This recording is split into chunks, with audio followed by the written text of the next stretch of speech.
Hello ಎಲ್ರಿಗೂ ನಮಸ್ಕಾರ. ಈ ವಿಡಿಯೋಕ್ಕಿಂತ ಮುಂಚೆ ನಾನು ಒಂದು ವಿಡಿಯೋ ಮಾಡಿದ್ದೀನಿ ಸರೋಜಿನಿ ಮಾರ್ಕೆಟ್ ಮೇಲೆ. ಅದು ನೀವು ಇಲ್ಲಿ ನೋಡ್ಬೋದು. ಆ ಒಂದು ವಿಡಿಯೋದಲ್ಲಿ ಇವಾಗ ಸರೋಜಿನಿ ನಗರ್ ಹೇಗೆ ಕಾಣುತ್ತೆ ಮತ್ತು ಅಲ್ಲಿ ಏನೇನು ಸಿಗುತ್ತೆ ಅಂತ ಇನ್ಫಾರ್ಮೇಷನ್ ಇದೆ. ಆದರೆ ಇವತ್ತಿನ ವಿಡಿಯೋದಲ್ಲಿ ನಾವು ನೋಡೋಣ ಸರೋಜಿನಿ ಮಾರ್ಕೆಟದ ಇತಿಹಾಸ.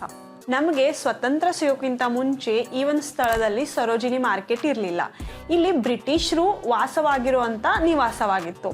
ಆದರೆ ಸ್ವತಂತ್ರ ಸಿಕ್ಕ ಮೇಲೆ ಅಂದರೆ 1947 ನಂತರ ಇಲ್ಲಿ ಬಟ್ಟೆ ವ್ಯಾಪಾರ ಶುರುವಾಯಿತು.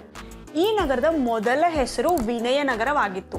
ಆದರೆ ಆಲ್ಮೋಸ್ಟ್ 1970 ನಂತರ ನಮ್ಮ ಭಾರತದ ಮೊದಲನೇ ಮಹಿಳಾ ರಾಷ್ಟ್ರಪತಿ ಸರೋಜಿನಿ ನಾಯ್ಡು ಇವರ ಒಂದು ಹೆಸರನ್ನು ಈ ನಗರಕ್ಕೆ ಇಡಲಾಯಿತು. ಅದೇ ಸರೋಜಿನಿ ನಗರ. ಮೊದಲೆಲ್ಲ ಈ ಮಾರ್ಕೆಟ್ ಅಷ್ಟೊಂದು ಫೇಮಸ್ ಆಗಿರಲಿಲ್ಲ. ಇದು ದೆಹಲಿಯಲ್ಲಿ ಮಾತ್ರನೇ ಫೇಮಸ್ ಇತ್ತು. ಆದರೆ 1994 ನಮ್ಮ ಭಾರತದ ಮಿಸ್ ಯೂನಿವರ್ಸ್ ಸುಷ್ಮಿತಾ ಸೇನ್ ಈ ಒಂದು ಮಾರ್ಕೆಟಲ್ಲಿ ಶಾಪಿಂಗ್ ಮಾಡಿದ್ದು ಎಲ್ಲ ಜನರಿಗೂ ತಿಳಿತು. ದಿನ ದಿನಕ್ಕೆ ಈ ಮಾರ್ಕೆಟ್ ತುಂಬಾ ಫೇಮಸ್ ಆಗ್ತಾ ಹೋಗ್ತಿದೆ. ಯಾಕಂದರೆ ನಿಮಗೆ ಇಲ್ಲಿ ಲೇಟೆಸ್ಟ್ ಟ್ರೆಂಡಲ್ಲಿರೋ ಬಟ್ಟೆಗಳು ತುಂಬಾ ಚೀಪಾಗಿ ಸಿಗುತ್ತೆ. ಎಷ್ಟು ಚೀಪ್ ಅಂದರೆ 30-50 ರೂಪಾಯಿ ಕೂಡ ಇಲ್ಲಿ ಬಟ್ಟೆಗಳು ಸಿಗುತ್ತೆ. ನೀವೆಲ್ಲ ಯೋಚನೆ ಮಾಡ್ತಿರ್ಬೋದು, ಯಾಕಪ್ಪ ಇಷ್ಟೊಂದು ಕಡಿಮೆ ಪ್ರೈಸ್ಗೆ ಇಲ್ಲಿ ಬಟ್ಟೆ ಸಿಗುತ್ತಂತ.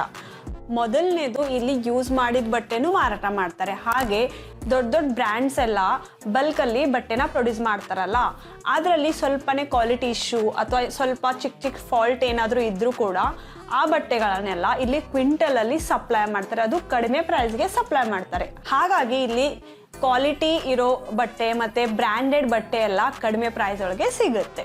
ನೀವೇನಾದರೂ ಈ ಮಾರ್ಕೆಟ್ಗೆ ವಿಸಿಟ್ ಮಾಡಿದರೆ ನಿಮ್ಮ ಎಕ್ಸ್ಪೀರಿಯನ್ಸ್ ಹೇಗಿತ್ತಂತ ನಮಗೆ ಕಮೆಂಟಲ್ಲೇ ತಿಳಿಸಿ.